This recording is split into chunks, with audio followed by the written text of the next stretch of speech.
Yooyaa ammallee yooyaa dhaggeeffattoota raadiyoo BBC Afaan Oromoo sagantaan keenya Nairobi keenya irra dhufu am jalqaba. Qophii har'aa keessatti maqaa baa'oo shaneetiin ijoolleen gan 14 gadi hidhamu. Warri kun warra biyya diigan osoo hin taane warra biyya ijaaraa waan ta'aniif hatattamaan akka bahaniifis deeggarsa kanas kennuufidha. Sochii halluu keelloo yookiin hadhoo kaayoon isaa maal? Namoota hidhaman keessaa daa'imman ganna 11 kan ganna 12 tokkoo fi dubartii ganna 14 tokko ni argamu. Sababni ittiin hidhamanis miseensummaa abaa'oo shaniin shakkamaniiti. Lammiileen Itoophiyaa 1700 man hidhaa Tanzaaniyaatii hiikamuuf adolol baqattuu haadhi tokko lakkuu bosonaa da'uuf oduu biraalee qabadee dhiyaadhaa an asli galgalooti nu dhiyaadhaa.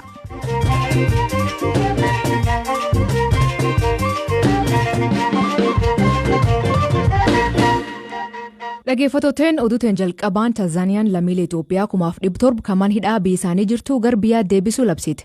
Pireezidaantii Joon Magufuliin pireezidaantii Itoophiyaa Saahilewarq Zawudee keessummeessee hidhamtooti tun akka dhiifaman godhe. Namni 1700 kun seeraan Tanzaaniyaa seenuuf hidhan. Magufuliin hidhamtooti waggaa hedduu Tanzaaniyaa turtan gadhiisuuf mallattoo hariiroo dansaa jedhe.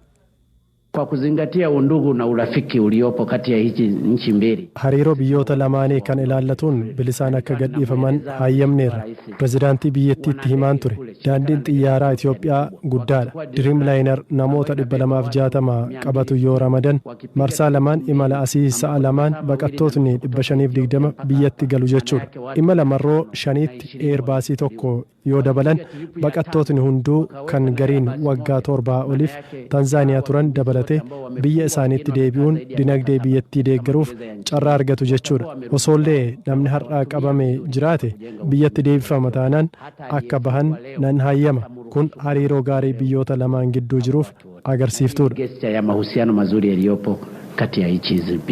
Pireezidaantii Saahilewarq tadaawwannaa hojiif guyyaa tokko Tanzaaniyaa dhaqxee gamisiitiin Tanzaaniyaa galateeffattee warqaan galchuuf irra hojjannaa jetti.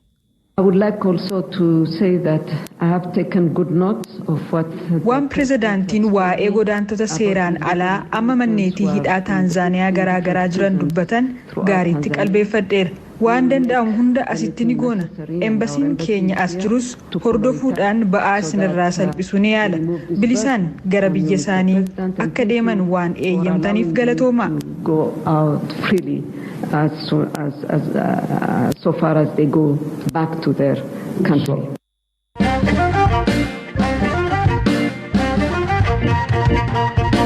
Waraan naannoo Tigraay keessa deemaa tureef haati tokko lakkuu dubraa boson keessa deettee dhabiinsa wallaansaatiif guyyoota muraasan booda lubbuu dhabuu dhiirsi BBC'tti hime.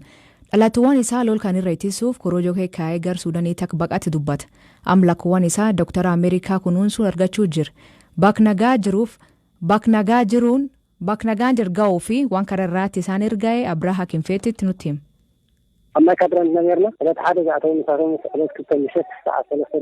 Maayikaadiraa jiraanna ture. Sadaasa tokko loltoonni dhufani. Isheen immoo sadaasa 2 galgala sa'aatii 3tti ciniinsuun ishee qabe. Nagaanis deesse. Baadiyyaan Maayikaadiraa irraa siqee ergamu keessa dhokannee waan turreef namni jira jedhanii waan hin shakkineef gara keenya toon dhufii nafan. Isheenis achitti deesse. Garuu immoo erga deessee yaala fayyaa argachuu qabdu. Argachuu hin dandeenye. Hakiimnis hin turre. Dhiigni ishee yaa'aa ture. Guyyaa 10 dhibamaa turtee na jalaa duute. Dooktarri lammii Yuunaayitid Isteet tokko daa'imman kana isaan hordofaa jirti. Aannanis ni kennitiif ulfaatinni isaanii dabalaa moo hir'isaa jira kan jedhu ishee hordofaa jira. Isaan haadha isaanii waan hin beekneef yaadachuu hin danda'an. Daa'imman keenya waggaa 5 garuu haati koo eessa deemtee jedhee na gaafatan. Mana yaalaa deemte ni dhufte jedheen guyyaa dhiibaa jira. Haati isaanii nagaa argadheen hojjedhee ijoollee koo guddisuu barbaadaa jetti ture. Akka duraanii nagaa argannee qonnas ta'u daldala hojjedheen ijoollee koo guddisee barsiisuu barbaadaa jetti ture.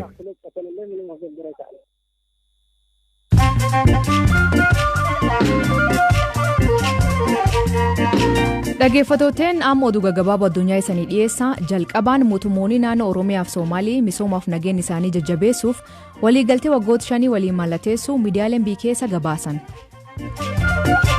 Hirfiin dhiirtii 10 dureeyyiin haga weerara kooronaavaayirasii qofa argattee tallaalii addunyaa guutuu bituu dandeettii jedha Oxfam. Duroomii warra 10 kanaa waliigalaatti $540 biliyoon dabalama. Oxfam amma warra akka malee horii qaban mootummaan akka gibira isaaniitti dabalu gaafate. chaayinoota boolalbuudaa keessatti awwaalamanii turan keessaa 9 du'an. Torbaan lamduraa chaayinaa aanaa shadong keessatti namni 22 boolalbuudaa baasanii lafti citteeni bool keessatti awwaalaman kan keessaa 2 kalee nagaan ba'an. Reef 19tti ka gubame konkolaat keessatti argam daangaa US fi Meeksikoo akka poolisiin jedhuutti namoota kan keessa rasaasan dha'anii reef isaanii ibidditti ka'an. Mani murtii Uganda loltootiif poolisoonni man jireen dorgommii pireezidantii ka ture Bobi Wine gadhiisanii akka deeman ajaj. Guyyaa 12 dura eegii filannoon taasifame Bobi Wine man jireen isaa qarqar Kampaalaa jiru keessatti akka hin baane ugurame ture. Mootummaan akka inni okar hin kaasne ittisuu fi manaatti hiinee jedhe. Mani murtii olaanaa Malaawii pireezidantii biyya ka ture Peter Mutharika sababa malamaltummaatiif herregi baankii jalaa ugurame banuu didde. Herregi baankii pireezidantichaa kanaaf ka haadha warri isaalleen waggaa dabree cufame. Chelsea maaneejara kilaabichaa Frank Lampard turtii ji'oota 18 booda aarii. Taphata sarar jidduu Chelsea kan ture Lampard kilaabicha Premier League keessatti sadarkaa 9ffaa irratti dhiisee aariyama.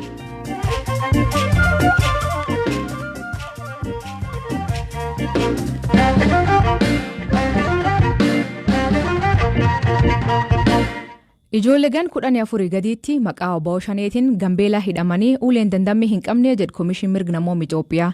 Akka koomishinichi jedhuutti ijoolleen tun dhiira 3 kagan 11-12 taalleen durgan 14tti miseensa Obbo Shanee jedhanii magaal Gambeelaa keessatti hidhamanii jiran.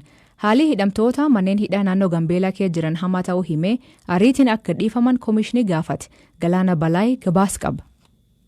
Haalli qabinsaa hidhamtoota manneen hidhaa naannoo Gaambeellaa keessa jiranii ariitiin fooyya'uu akka qabu Koomishinii Mirgoota Namoomaa Itoophiyaa hubachiise. Keessumaa ijoolleen 3 dhiirota 2 ka umuriin isaanii ganna 11-12 akkasumas mucaan dubaraa ganna 14 miseensa Obbo Shanee ta'uun shakkamuun magaalaa Gaambeellaa keessatti hidhamanii jiran ariitiin akka gadhiifaman koomishinichi gaafateera. Gorsaa olaanaa fi dubbii himaa koomishinichaa kataan obbo Aroon Maashoo dhaabbatni isaanii muddee 12 haga 15 magaala Gaambeellaa fi godina Anyuwaakitti qorannoo gaggeesseen daa'imman umurii 14 gadi maqaa Obbo Shaneen qabamanii mana hidhaa akka jiran beekuu BBCtti himaniiru. በኢትዮጵያ ሰብአዊ መብቶች ኮሚሽን ከታህሳስ 12 እስከ 15 ቀን Koomishinni Mirgoota Namoomaa Itoophiyaa muddee 12 hanga 15tti magaalaa Gambeellaa fi godina Anyuwaa keessatti qorannoo gaggeesseera. Qorannoo kanaan wanta bira geenye keessaa tokko namoota hidhaman keessaa daa'imman ganna 11 tokkan ganna 12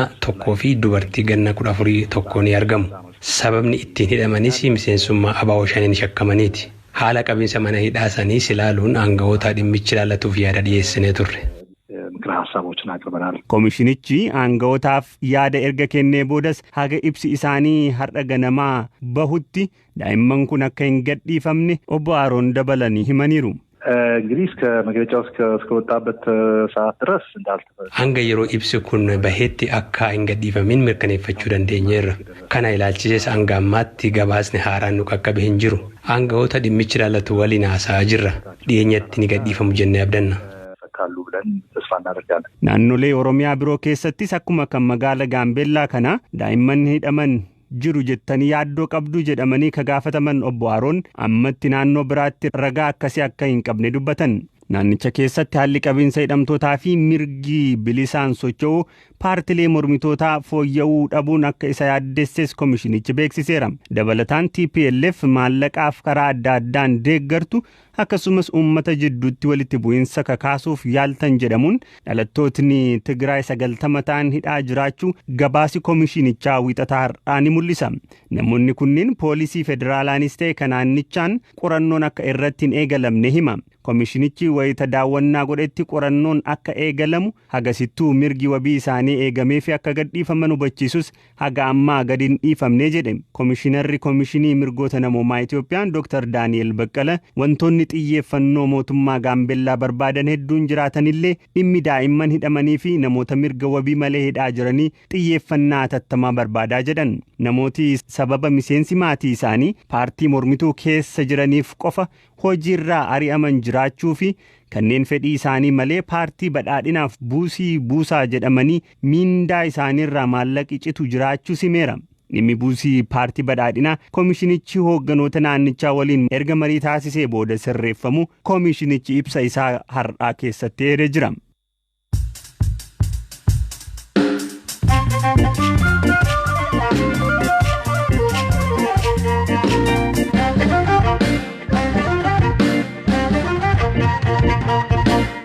Dhaggeeffattootteen oduu keenya xumuraan fayyadamtoonni marsaalee hawaasaa hedduun dhiyootanaa suura wayaa hadhoo yookiin halluu keelloo qabu uffatanii sochii Yellow Movement Challenge jedhaniitti makaman. Sochiin kun miidiyaa hawaasummaa irraalleetti deemaa jira. Haamilee hidhamtoota jajjabeessuu jalqabee jedhan. Warri sochii kun jalqabee beellama obbo Jawaarfaa lamaan irraa darbanii haala kanaan uffatanii dhaddachi irratti hirmaatan. Uffii sochiin kun kaayoon isa maanii bizuwar qolaanaa kan sochii kan eegalte Masrat Dhaabaa dubbis. Uffanni keelloon egaa himatamtoonni galmee jawaanatti jiran hundinuu uffata keelloo uffachuutiin egaa mana murtiitti kan dhiyaatan yeroo hundaa yeroo beellamaa jechaadha. Kun agarsiisa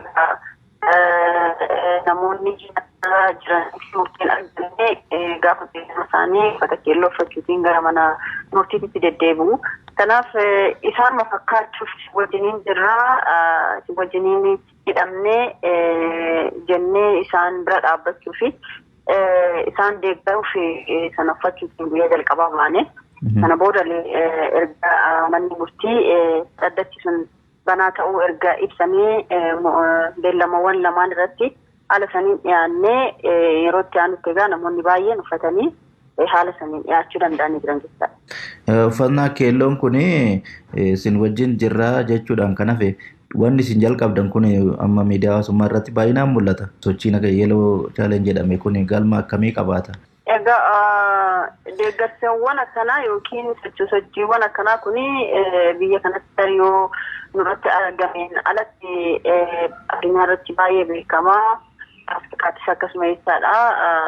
Bara Neelsan Maandeellaan mirga gurraachotootaaf gaafa mormu waggoottan 27 mana hidhaa gaafa jiru deeggartoonni isaa haala garaagaraatiin deeggarsawwan akkanaa gochaa fi turan jechaadha. Kanaaf sooshaal miidiyaa irratti bahu qofaaf osoo hin taane tokkoffaa warreen kun warri mana hidhaa jiran kun Jawaaris dabalatee namoonni gurguddaan biyya kana filaaqeessuu danda'an rakkoo keessaa baasuu danda'an yeroo ammaa mana hidhaa jiranii hatattamaan furmaanni kennamee fi akka mana hidhaatii ba'an yookiin immoo banni isaanirratti adeemaa jiru kun gara xumuraarra gahee akka fala tokko argataniif jecha. Kanaaf tokko isaan wajjiniin jirraa qofa osoo hin taane himanni irratti adeemaa jiru kun fakkeenyaaf himatawwan hedduun kufa taasisamee jira jechaadha. Falmee yeroo dheeraa booda jalqabumarraayyuu kaasee akkaataan isaan itti himataman sirriin itti kan jedhus deeggarsa kana qabna jechaadha. Kanaaf warri kun warra biyya diigan osoo hin taane warra biyya ijaaraa waan ta'aniif hatattamaan akka bahaniifis deeggarsa kanas kennuufidha. Beellama darbe kana irratti nama hagamiin taatu namni uffata kanaan waan sochii akkanaa agarsiisaa turtan yookaan dhaddacha irratti hirmaattan? Galmi kan qabachuu danda'u namoota muraasa garagalmaatti kan seenan namoota muraasa maatii fi namoota muraasaadha. Ala kan turanis baay'eetu jira. Namoonni baay'een uffatanii jiran egaa amma yaa'in keenyas namni hundi gara dhaddacha kanaatti haadhatu hin taane bakkuma jirutti hidhamtoota sagalee haa taanu hidhamtoota keenya haa yaadannoo hidhamtoota keenya deeggarsaa karaa adda addaatiin haa goonuu hidhaa seeraan ala keessa jiran kana keessaallee akka bahaniif karaa adda addaatiin deeggarsa haa goonuu kan jedhu sanidha. Tole baay'ee galatoomi. Dabalataan loltoonni Chaayinaa fi Indiyaa akka haaratti daangaa falmisiisa waliin qaban irratti walitti bu'uun gabaafame akka miidiyaan Indiyaa jedhuutti loltoonni gam lamaaniinuu madaanii jiran. Dhaggeeffattootteen sagantaan keenya galgala kanaa ganumaa nu waliin turuu keessaniif ulfaadha isaniin jedha. Oduu dabalataa weebsaayit keen BBC News Afaan Oromoo irra dubbisa. Qopheensa sagantaa kanaa Galaana Balaayitii gam teknikaatiin Deevis Masaaru kan isaniif dhiyeessan Asli Galgalooti. Yoo waaqi jedhu borsaatti akkana walti deebina naga waaqa kee bulaa oraa bulaa deebana hangafamaadhaan bulaa.